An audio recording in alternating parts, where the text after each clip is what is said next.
नमस्कार, मैं Priyadarshan Kumar civil service sport channel में आपका स्वागत है। आज मैं उन टॉपिक्स से बनने वाले सभी प्रश्नों पर चर्चा करूंगा जिन पर मैं अब तक विस्तार से चर्चा कर चुका हूं। प्रत्येक प्रश्नों पर मैं कुछ सेकंड के लिए रुकूंगा ताकि आप खुद भी उसका जवाब दे सकें और सेल्फ असेसमेंट कर सकें कि कितने प्रश्नों का आपने सही जवाब दिया है। इसी के साथ मैं यह भी आपको सजेस्ट करना चाहूँगा कि पॉलिटी सब्जेक्ट में आपकी समझ और भी बेहतर हो और आपकी तैयारी बेहतरीन हो, इसके लिए आप कुमार सर्वेश की भारतीय राज्य व्यवस्था की बुक ले सकते हैं। यह बुक मुख्य परीक्षा की दृष्टि से काफ़ी आपके लिए महत्वपूर्ण होगा। तो चलें अब मैं डिस्कशन शुरू करता हूं। पहला प्रश्न है, भारतीय संविधान में परिसंघ के लक्षण हैं। ए, संघ एवं राज्यों में शक्तियों का विभाजन। बी, संविधान की सर्वोच्चता। सी, स्वतंत्र न्यायपालिका। डी, एकल नागरिकता। और ई, इनमें से कोई नहीं या फिर एक से अधिक। तो इसका उत्तर होगा ऑप्शन ई। देखें कि भारतीय संविधान में परिसंघ के लक्षण हैं: संघ एवं राज्यों के बीच शक्तियों का विभाजन, संविधान की सर्वोच्चता, स्वतंत्र न्यायपालिका, लिखित संविधान। और एकल नागरिकता जो है ये ऑप्शन डी, वह गलत है। यह एकात्मकता के लक्षण हैं। दूसरा प्रश्न है, पंडित जवाहरलाल नेहरू के द्वारा संविधान सभा में उद्देश्य प्रस्ताव कब पेश किया गया था? ऑप्शन ए 13 दिसंबर 1946, बी 13 नवंबर 1946, सी 13 दिसंबर 1947, डी 26 नवंबर 1946, ई, इनमें से कोई नहीं या फिर एक से अधिक।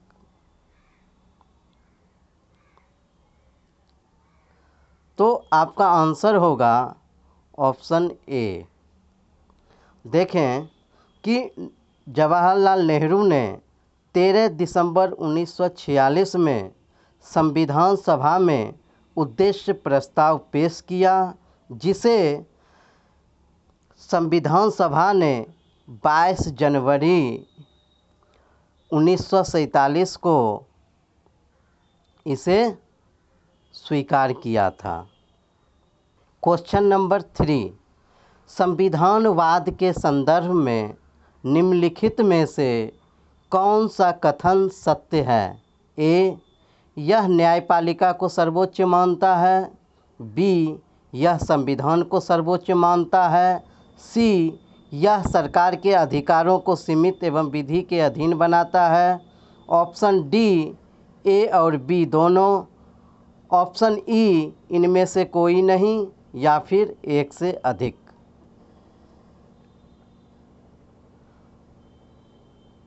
तो इसका उत्तर होगा ऑप्शन ई। इसका उत्तर होगा ऑप्शन ई।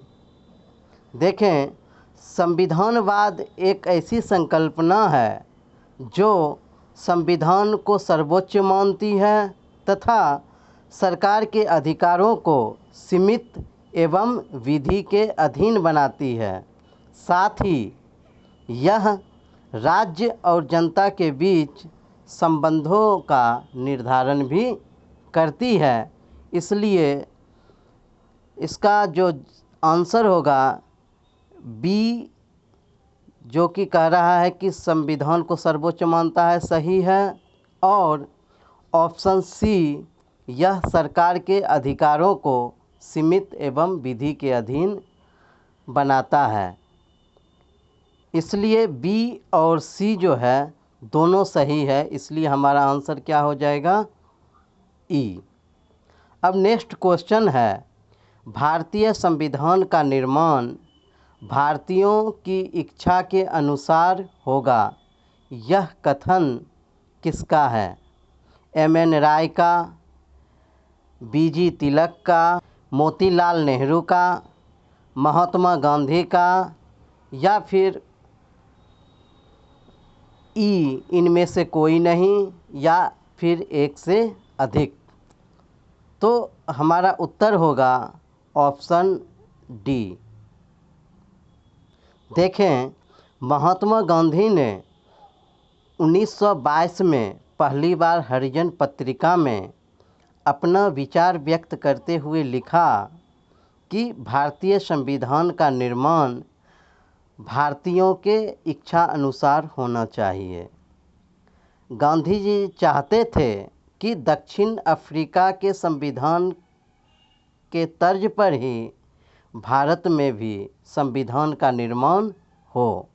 इसलिए क्वेश्चन नंबर 4 का आंसर होगा D, Mahatma Gandhi. Next question है कि निम्नलिखित में से कौन सा प्रावधान नेहरू रिपोर्ट में शामिल था? ऑप्शन ए, डोमिनियन स्टेट्स की मांग, बी, मौलिक अधिकार, सी, वयस्क मताधिकार, डी, ए और सी, और ऑप्शन ई इनमें से कोई नहीं, या फिर एक से अधिक। तो देखें, इसका आंसर होगा ऑप्शन ई। देखें कि नेहरू समिति ने 1928 में रिपोर्ट प्रस्तुत किया। यह भारतीयों द्वारा संविधान निर्माण का पहला प्रयास था। इस रिपोर्ट की महत्वपूर्ण बातें थीं डोमिनियन स्टेट्स की संकल्पना, मूल अधिकार की चर्चा, जो कि पहली बार इसी रिपोर्ट में देखने को मिलती हैं, तथा इसे वाद योग्य बनाने की बात की गई। उसके बाद है गवर्नर जनरल की कार्यकारी परिषद को संसद के प्रति जवाबदेह बनाना, निचले सदन में सदस्यों के लिए वयस्क मताधिकार की घोषणा, अल्पसंख्यक के हितों की रक्षा, सिंध और पश्चिमोत्तर सीमा प्रांत को अलग प्रांत का दर्जा देना। उसके बाद है प्रांतों को स्वायत्तता तथा केंद्रीय विधानमंडल के साथ साथ उन प्रांतों में भी आरक्षण देने की बात की गई जहां वे अल्पसंख्यक थे। तो देखें कि ऑप्शन ए भी सही है, बी भी सही है और सी भी सही है। इसीलिए हमारा आंसर क्या हो जाएगा? ई, एक या एक से अधिक। हमारा अगला क्वेश्चन है कि अगस्त प्रस्ताव पेश किया गया था। अगस्त प्रस्ताव पेश किया गया था, किसके द्वारा यह प्रस्ताव पेश किया गया था? A, Lord Pethick Lawrence, B, Lord Wavell, C, Lord Linlithgow, option D, Lord Mountbatten, और ऑप्शन ई इनमें से कोई नहीं, या फिर एक से अधिक।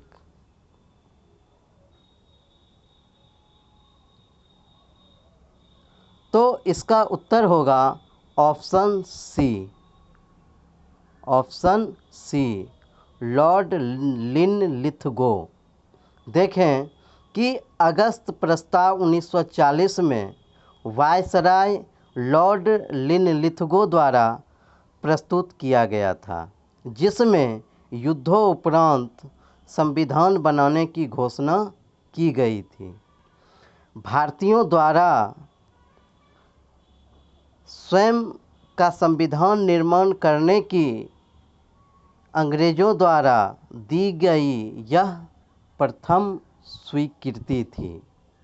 तो हमारा आंसर होगा ऑप्शन सी, अगस्त प्रस्ताव लॉर्ड लिनलिथगो ने पेश किया था। नेक्स्ट प्रश्न है, संविधान सभा ने उद्देश्य प्रस्ताव को कब स्वीकार किया?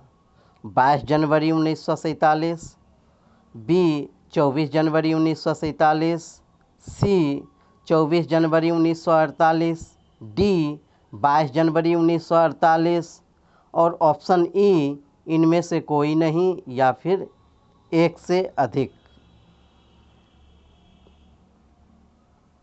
सोचें आप लोग।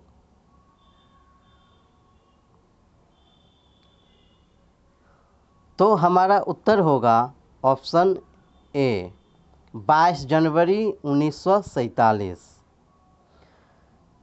22 जनवरी 1947 को उद्देश्य प्रस्ताव संविधान सभा द्वारा स्वीकार किया गया था। अब हमारा नेक्स्ट क्वेश्चन है, निम्नलिखित में से कौन कैबिनेट मिशन के सदस्यों में शामिल नहीं था? निम्नलिखित में से कौन कैबिनेट मिशन के सदस्यों में शामिल नहीं था?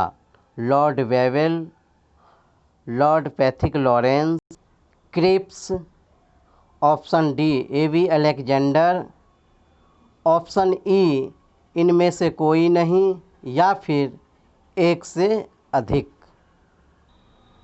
तो देखें, हमारा आंसर होगा ई। हमारा आंसर होगा ई। देखें, 1946 में कैबिनेट मिशन ने रिपोर्ट प्रस्तुत किया। मिशन में 3 सदस्य शामिल थे, लॉर्ड पैथिक लॉरेंस, क्रिप्स और एवी अलेक्जेंडर। क्वेश्चन 8 का आंसर होगा ई। अब कैबिनेट मिशन से संबंधित महत्वपूर्ण प्रावधानों को देख लें कि क्या क्या उन्होंने सुझाव दिया था। तो पहला था कि ब्रिटिश भारत और प्रांतों को मिलाकर भारत संघ का निर्माण। दूसरा, राष्ट्रीय हित जैसे हो गया फॉरेन रिलेशन, डिफेंस एवं कम्युनिकेशन जैसे मामलों को छोड़कर अन्य सभी विषय प्रांतों के अधिकार क्षेत्र में दिया जाना। आगे था, देशी रियासतों को संघ में शामिल होने या न होने को उनकी मर्जी पर छोड़ दिया जाना। उसके बाद था, संविधान सभा के सदस्यों का निर्वाचन प्रांतीय विधानसभा के सदस्यों द्वारा एकल संक्रमणीय मत के समानुपातिक पद्धति से निर्वाचन तथा 10 लाख लोगों पर 1 सीटें निर्धारित की गई थी। अब अगला क्वेश्चन है, पहली बार किसने स्वीकार किया कि भारत के संविधान का निर्माण पूर्णतया भारतीयों द्वारा होना है? A cabinet mission, B Cripps mission, C Simon commission, D अगस्त प्रस्ताव और ऑप्शन ई इनमें से कोई नहीं या फिर एक से अधिक।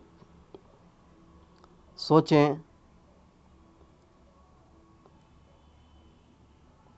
तो इसका उत्तर होगा ऑप्शन बी क्रिप्स मिशन। देखें कि पहली बार क्रिप्स मिशन ने स्वीकार किया कि भारतीय संविधान का निर्माण पूर्णतः भारतीयों द्वारा किया जाना है, न कि प्राथमिक रूप से। अगला क्वेश्चन है कि निम्नलिखित में से कौन सत्य है? संविधान में साधारण बहुमत द्वारा संशोधन किया जा सकता है। ऑप्शन बी, संविधान में विशेष बहुमत द्वारा संशोधन किया जा सकता है।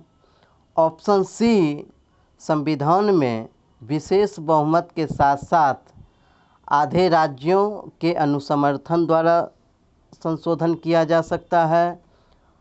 ऑप्शन डी, ए और बी दोनों सत्य हैं। और ऑप्शन ई, इनमें से कोई नहीं या फिर एक से अधिक। तो इसका उत्तर होगा ऑप्शन ई। ए, बी और सी तीनों सही हैं, इसलिए हमारा ऑप्शन हो जाएगा, उत्तर हो जाएगा ऑप्शन ई। देखें कि संविधान में संशोधन तीनों विधि द्वारा किया जा सकता है। साधारण बहुमत, विशेष बहुमत तथा विशेष बहुमत के साथ साथ आधे राज्यों के अनुसमर्थन द्वारा। अब इसी में प्रश्न उठता है कि विशेष बहुमत क्या होता है। तो संसद के दोनों सदनों के कुल सदस्यों के बहुमत और उपस्थित एवं मत देने वाले सदस्यों के 2/3 बहुमत से दोनों सदनों से अलग अलग पास करवाना अनिवार्य है। किसके लिए? तो ये विशेष बहुमत द्वारा संविधान संशोधन के लिए।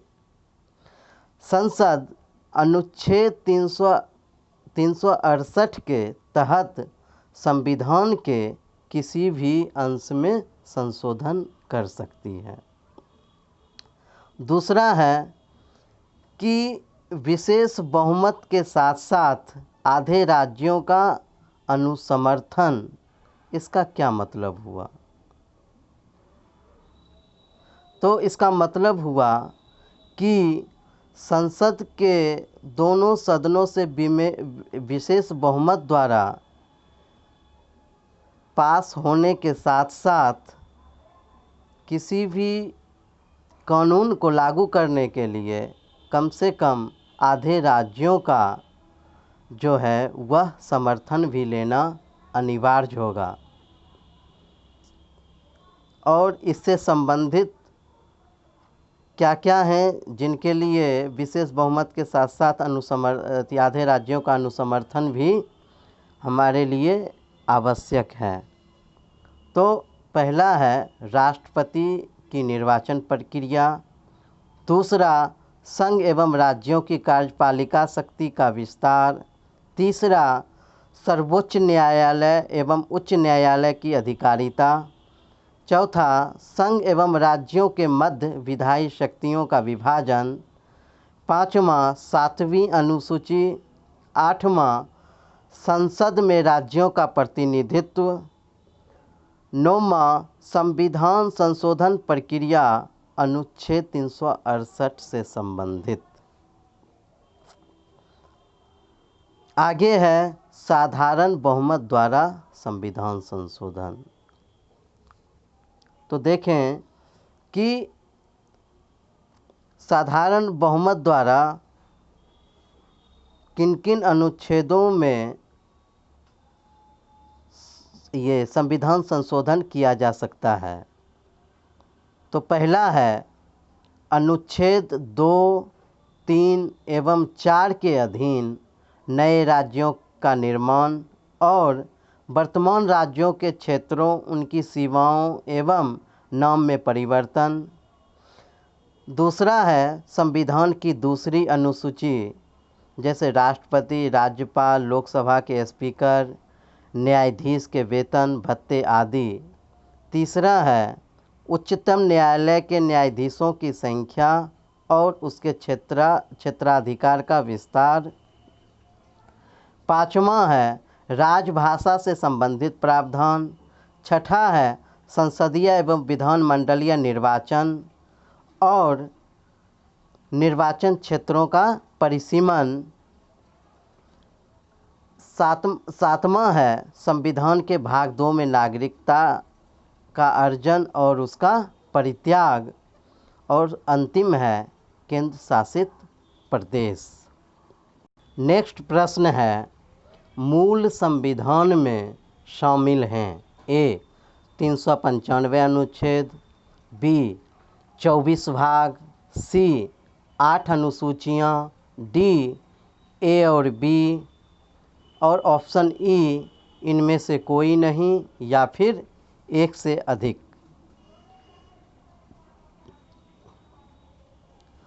तो हमारा उत्तर होगा ऑप्शन ई। ऑप्शन ए और ऑप्शन सी दोनों सही हैं। मूल संविधान में 395 अनुच्छेद, 8 अनुसूचियाँ एवं 22 भाग हैं। अगला प्रश्न है कि निम्नलिखित में से कौन सत्य है? ए, विधायिका कार्यपालिका के प्रति जवाबदेह है। बी, मंत्रिपरिषद का प्रधान राष्ट्रपति होता है। सी, राष्ट्रपति मंत्रिपरिषद की सलाह को मानने के लिए बाध्य नहीं है। ऑप्शन डी, मंत्रिपरिषद सामूहिक रूप से राज्यसभा के प्रति जवाबदेह है। ऑप्शन ई, इनमें से कोई नहीं या फिर एक से अधिक। सोचें कि इसका उत्तर क्या होगा।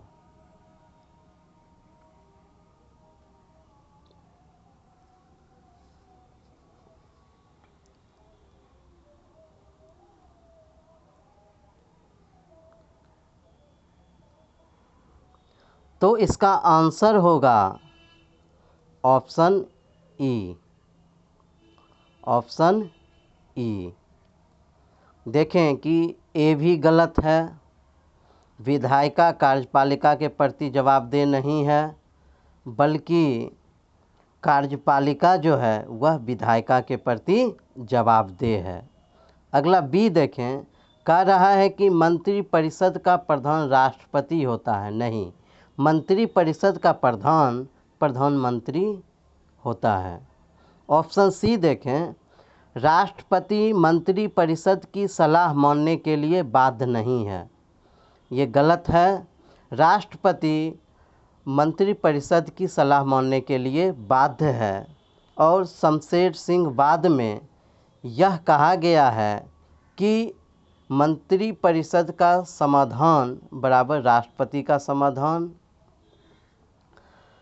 और ऑप्शन डी कह रहा है कि मंत्रिपरिषद सामूहिक रूप से राज्यसभा के प्रति जवाबदेह है। नहीं, मंत्रिपरिषद लोकसभा के प्रति सामूहिक रूप से जवाबदेह है, क्योंकि जितने भी सांसद हैं वह लोकसभा से मूलतः चुनकर आते हैं और वह प्रत्यक्ष रूप से जनता के प्रति जवाबदेह होते हैं।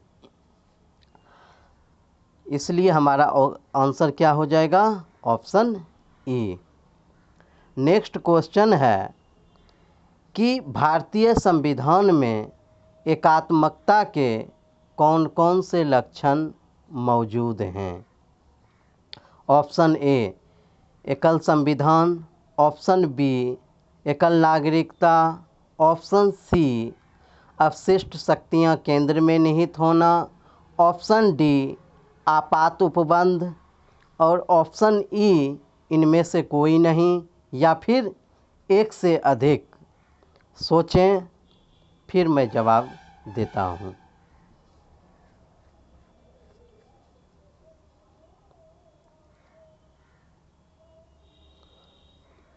तो हमारा उत्तर होगा ऑप्शन ई। देखें कि एक संविधान, एक नागरिकता, एकल नागरिकता, अवशिष्ट शक्तियां केंद्र में निहित होना, आपात उपबंध, ये सभी जो ऑप्शन हैं ये सभी सही हैं और ये सभी जो हैं वे भारतीय संविधान के एकात्मकता के लक्षण हैं। अब नेक्स्ट क्वेश्चन है कि निम्नलिखित में से कौन सत्य नहीं है? ए, भारत विनाशी राज्यों का विनाशी संघ है। बी, भारत विनाशी राज्यों का अविनाशी संघ है। ऑप्शन सी, भारत भारत संघ राज्यों के साथ समझौते का परिणाम नहीं है। ऑप्शन डी, ए और बी। ऑप्शन ई, इनमें से कोई नहीं या फिर एक से अधिक। तो हमारा उत्तर होगा ऑप्शन ई। ऑप्शन बी और ऑप्शन सी दोनों सत्य हैं। देखें कि भारत जो है विनाशी राज्यों का अविनाशी संघ है, क्योंकि भारत संघ का निर्माण जो हुआ है वह राज्यों के समझौते का परिणाम नहीं है। यही कारण है कि राज्यों को संघ से अलग होने का अधिकार नहीं है। इसीलिए हमारा ऑप्शन क्या हो जाएगा सही? तो ऑप्शन ई। नेक्स्ट क्वेश्चन है कि कॉमनवेल्थ ऑफ इंडिया बिल किस समिति ने तैयार किया था? एक बार फिर सुने, कॉमनवेल्थ ऑफ इंडिया बिल किस समिति ने तैयार किया था?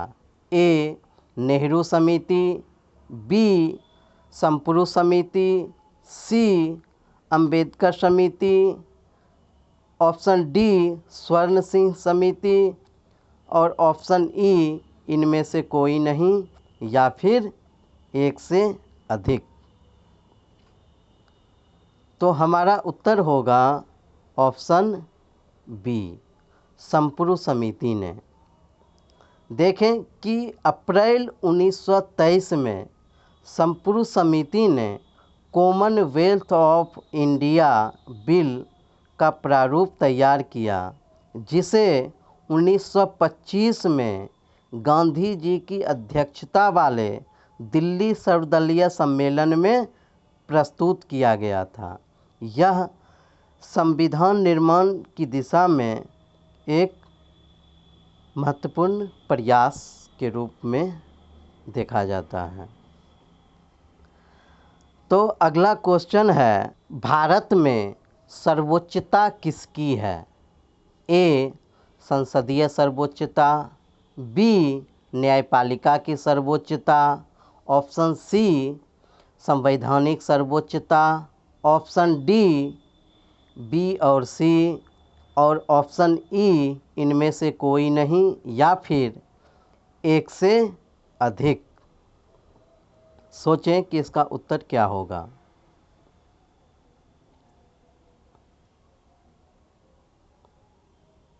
तो इसका उत्तर होगा ऑप्शन सी, क्योंकि देखें कि केंद्र और राज्य जो हैं अपनी शक्तियां एवं सीमाएं संविधान से ही प्राप्त करते हैं, और न्यायपालिका हो, विधायिका हो, कार्यपालिका हो, सभी अपनी शक्तियां संविधान से ही प्राप्त करते हैं।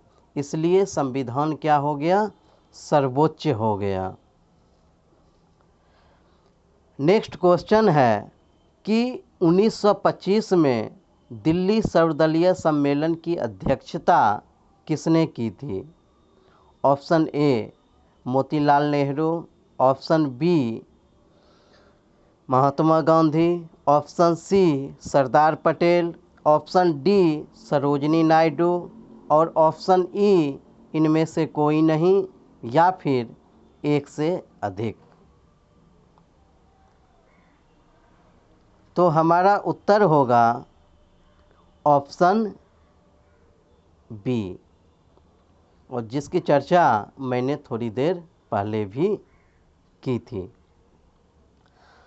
अब नेक्स्ट क्वेश्चन है, संविधान सभा की अंतिम बैठक में कितने सदस्यों ने भाग लिया? 284, option B 288, option C 272, option D 285, option E इनमें से कोई नहीं या फिर एक से अधिक। तो हमारा उत्तर होगा ऑप्शन ए, 284 सदस्यों ने भाग लिया था। देखें कि संविधान सभा की अंतिम बैठक कब हुई थी, तो 24 जनवरी 1950 में, जिसमें 284 सदस्यों ने भाग लिया। अतः संविधान पर जो है 284 सदस्यों ने अंतिम रूप से हस्ताक्षर किया। हमारा नेक्स्ट क्वेश्चन है, संविधान सभा की पहली बैठक कब हुई? 9 दिसंबर 1946, 11 दिसंबर 1946, 13 दिसंबर 1946 और ऑप्शन डी 9 दिसंबर 1947, ऑप्शन ई इनमें से कोई नहीं या फिर एक से अधिक। तो हमारा आंसर होगा ऑप्शन ई 9 दिसंबर 1946। संविधान सभा की पहली बैठक 9 दिसंबर 1946 को हुई और इसी सम्मेलन में डॉक्टर सच्चिदानंद सिन्हा को संविधान सभा का अस्थायी अध्यक्ष चुना गया था। और ठीक इसके 2 दिन बाद देखें 11 दिसंबर 1946 को दूसरी बैठक होती है, जिसमें डॉक्टर राजेंद्र प्रसाद को संविधान सभा का अस्थायी अध्यक्ष चुना जाता है। फिर 13 दिसंबर 1946 को नेहरू जी द्वारा उद्देश्य प्रस्ताव संविधान सभा में प्रस्तुत किया जाता है। इसलिए हमारा आंसर क्या होगा? संविधान सभा की पहली बैठक 9 दिसंबर 1946 को हुई थी। क्वेश्चन नंबर 20, निम्नलिखित में से किन समितियों के अध्यक्ष डॉक्टर राजेंद्र प्रसाद थे? ऑप्शन ए नियम समिति, ऑप्शन बी संचालन समिति, ऑप्शन सी रियासत समिति, ऑप्शन डी ए और बी, ऑप्शन ई इनमें से कोई नहीं या फिर एक से अधिक। सोचें कि इसका उत्तर क्या होगा, फिर मैं बताता हूँ। तो इसका उत्तर होगा ऑप्शन ई, ऑप्शन तीनों ही समितियों का के अध्यक्ष जो थे वह डॉक्टर राजेंद्र प्रसाद थे। नियम समिति, संचालन समिति और रियासत समिति। ए, बी और सी तीनों ऑप्शन सही हैं और तीनों के अध्यक्ष डॉक्टर राजेंद्र प्रसाद थे। इसीलिए हमारा आंसर हो जाएगा ऑप्शन ई। नेक्स्ट क्वेश्चन है कि संविधान सलाहकार समिति की उप समितियाँ थीं। पहला मूल अधिकार उप समिति, अल्पसंख्यक उप समिति, सी है प्रांतीय उप समिति, डी है ए और सी, ई है इनमें से कोई नहीं या फिर एक से अधिक।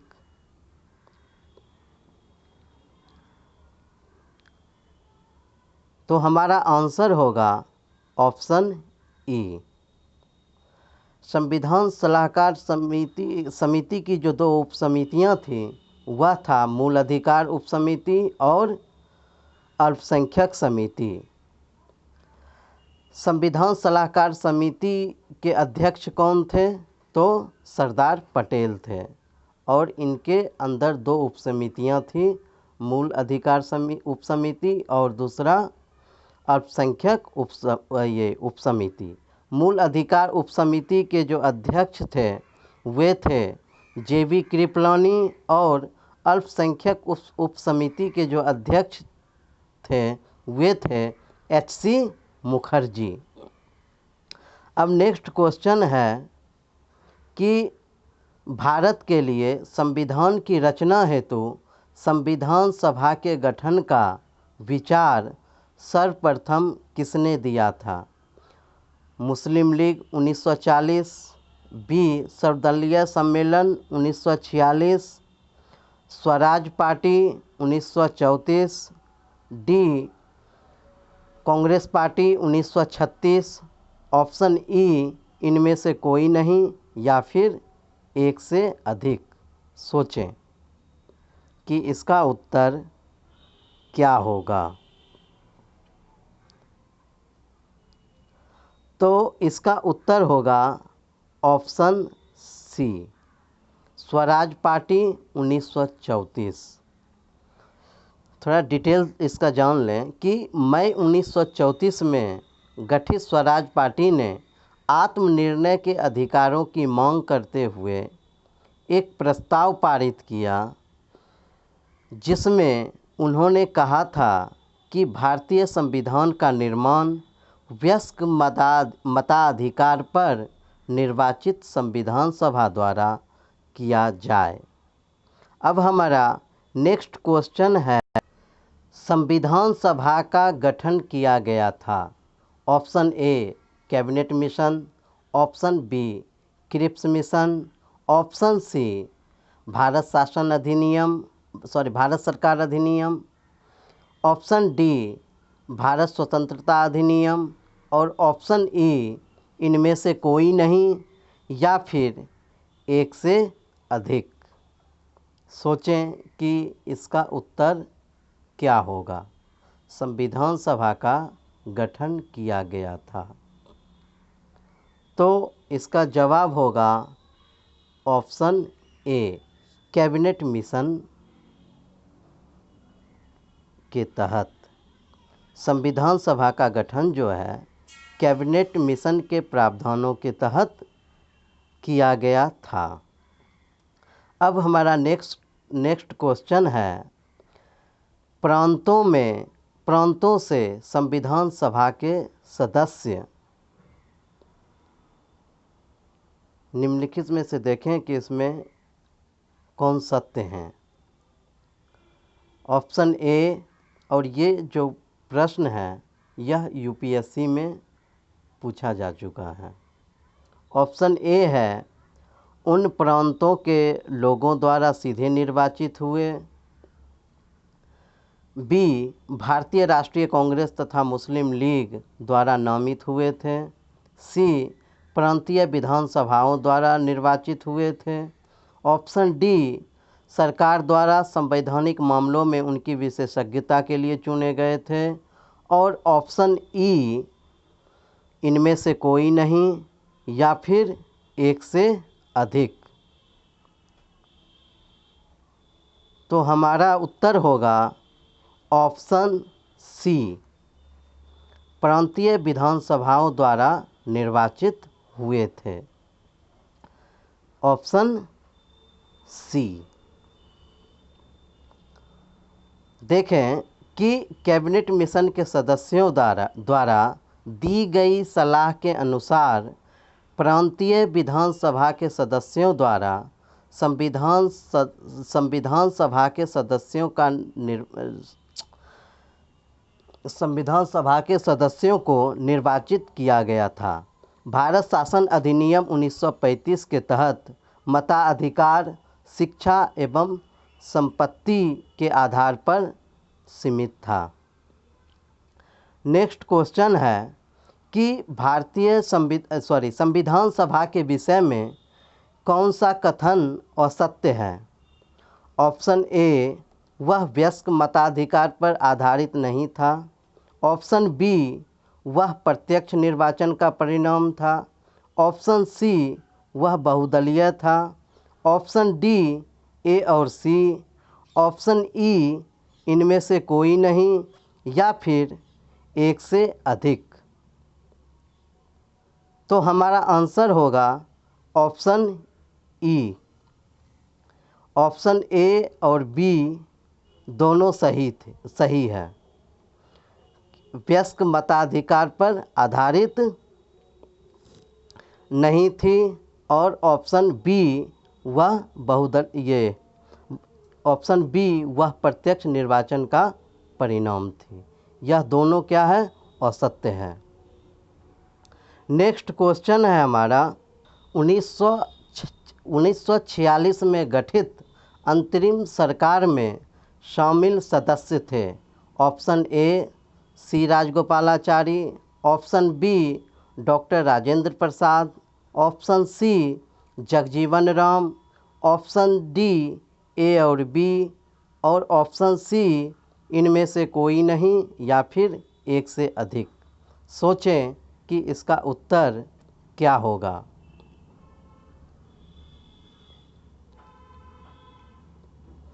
तो इसका उत्तर होगा ऑप्शन ई। ए, बी और सी तीनों ही सत्य हैं। राजगोपालाचारी जो कि अंतरिम सरकार में शिक्षा मंत्री थे, डॉक्टर राजेंद्र प्रसाद खाद्य एवं कृषि मंत्री थे और जगजीवन राम श्रम मंत्री थे। देखें कि अंतरिम सरकार में वायसराय कार्यपालिका परिषद का प्रथम पदेन अध्यक्ष एवं जवाहरलाल नेहरू इसके उपाध्यक्ष थे। अब नेक्स्ट क्वेश्चन है हमारा, वयस्क मताधिकार के विषय में कौन कौन सा कथन सत्य नहीं है। ऑप्शन ए, भारतीय संविधान में सार्वभौम वयस्क मताधिकार की घोषणा की गई है। ऑप्शन बी, वह नागरिक जिसकी आयु 18 वर्ष या उससे अधिक है उसे वोट देने का अधिकार है। ऑप्शन सी, एक व्यक्ति एक वोट की संकल्पना है। ऑप्शन डी, सभी के वोट का मूल्य समान नहीं है। और ऑप्शन ई, इनमें से कोई नहीं या फिर एक से अधिक। तो हमारा उत्तर होगा ऑप्शन डी, जो कि सही नहीं है। और ए, बी और सी जो ऑप्शन हैं वह सत्य हैं, क्योंकि सभी के वोट का मूल्य जो है वह क्या है? समान है और समान नहीं है। नेक्स्ट है, निम्नलिखित में से कौन सा कथन सत्य है। ए, भारतीय संसद संप्रभु नहीं है। बी, ये अपनी शक्तियां संविधान से प्राप्त करती हैं। ऑप्शन सी, न्यायपालिका संसद द्वारा बनाए गए कानून का परीक्षा कर सकती है। ऑप्शन डी, ए और बी। ऑप्शन ई, इनमें से कोई नहीं या फिर एक से अधिक। सोचें कि इसका उत्तर क्या होगा, फिर मैं बताऊंगा।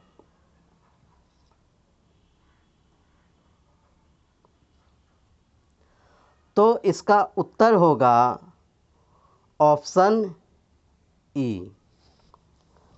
ए, बी और सी तीनों ही सही हैं कि भारतीय संसद जो है वह संप्रभु नहीं है। इसका कारण क्या है? तो एक तो कारण ये है कि ये जो हैं अपनी शक्तियां जो हैं वह संविधान से प्राप्त करती हैं, और दूसरी बात यह कि न्यायपालिका जो है संसद द्वारा बनाए गए कानूनों का परीक्षा कर सकती है। अगर वह सरकार के द्वारा या संसद के द्वारा जो कानून बनाई जाती है वह संविधान के मूल ढांचे को अगर प्रभावित करती है तो उस स्थिति में उसे निरस्त किया जा सकता है। हमारा नेक्स्ट क्वेश्चन है कि मौलिक कर्तव्य के संदर्भ में कौन सा कथन सत्य है? ऑप्शन ए, 42वें संविधान संशोधन द्वारा संविधान में जोड़ा गया था। ऑप्शन ए, इसे 42वें संविधान संशोधन द्वारा संविधान में जोड़ा गया था। ऑप्शन बी, यह न्यायालय द्वारा प्रवर्तनीय है। ऑप्शन सी, मौलिक कर्तव्यों की संख्या 11 है। ऑप्शन डी, यह संविधान के अनुच्छेद 52 क में शामिल है। ऑप्शन ई, इनमें से कोई नहीं या फिर एक से अधिक है। तो इसका उत्तर होगा ऑप्शन ई। ए और सी दोनों ऑप्शन सही हैं। स्वर्ण सिंह समिति की रिपोर्ट पर संविधान में 42वें संशोधन 1976 के जरिए मौलिक कर्तव्य के रूप में एक नया अनुच्छेद 51A और भाग 4A संविधान में जोड़ा गया। नेक्स्ट क्वेश्चन है, भारतीय संविधान की क्या क्या विशेषताएं हैं? ए, लिखित संविधान। बी, लचीला संविधान। सी, संसदीय गणतंत्र। डी, अर्धपरिसंघीय। ऑप्शन ई, इनमें से कोई नहीं या फिर एक से अधिक। तो हमारा उत्तर होगा ऑप्शन ई। ऑप्शन ई, चारों सही हैं। लिखित संविधान, लचीला संविधान, संसदीय गणतंत्र और अर्धपरिसंघीय, ये तीनों सही हैं। तो कुल 30 क्वेश्चंस थे जिसका जवाब मैंने व्याख्या के साथ दिया।